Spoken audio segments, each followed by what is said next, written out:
A police officer is riding the train when he suddenly spots a suspicious man on the platform. The man snaps his freshly used phone in half and throws it into a trash can. At first, Frank doesn't think much of it, but shortly after the train departs, he notices an anxious-looking conductor scanning passengers with nervous eyes. The conductor keeps tapping on bathroom doors, remembering his own children are on board. Frank decides to prevent any potential danger. He approaches the conductor and reveals his identity as a police chief.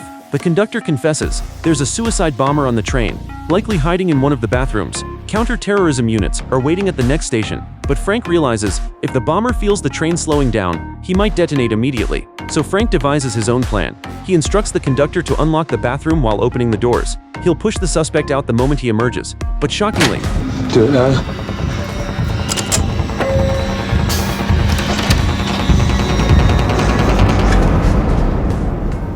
the suspect isn't wearing any explosive device. Frank declares the threat neutralized. He finally lets out a sigh of relief, then heads to the next bathroom to collect himself. Then in an instant,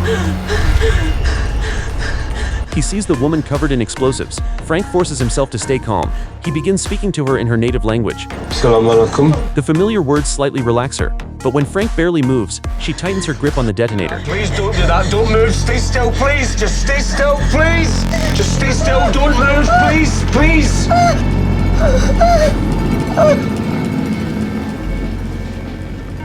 This is actually a good sign, proving she doesn't truly want to press it. Frank shows his badge, explaining SWAT teams are ready outside. Cooperation can end this nightmare. When she doesn't object, he orders passenger evacuation. He keeps talking, learning her husband brainwashed her into this attack, showing photos of his kids. Frank sees hesitation in her eyes, but train station sirens make her panic again. Stop, please. Stop. Listen to me. Listen to me. Why would someone you love want you to kill yourself? You've been brainwashed.